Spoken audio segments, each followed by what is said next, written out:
ta espresa linga sa Aura el Barrio Oficiales del Barrio Tetuan, ta enkabeza el Kapitan Jan Dalipe, acerca el presensya aura del mga kintaman negosyo droga kay grande el transaksyon na di ila barangay.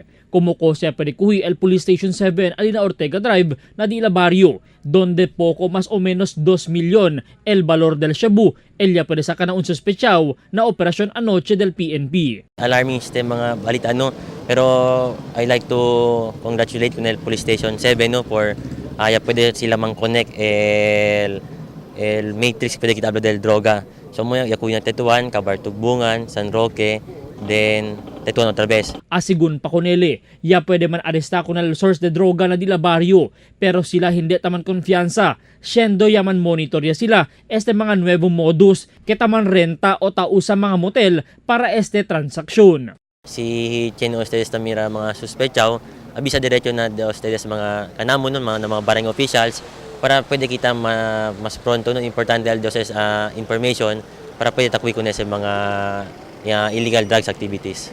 Ya pwede asigun ele obserba kita pwede ya apunta el otoridad kunal mga sources de droga por causa tabi siya el otoridad mayorya del mga arestado persona por causa ta abisa ya asigun el mga sospechaw na di la maoperasyon sikyen el mga sources de droga aquí na syudad de Zamboanga. Mas inon de barangay pwede sucede kaya chino kandalan sila ng mga motel, ng mga hotel, so alis sila ta as mga di lang mga pick up points, mga delivery.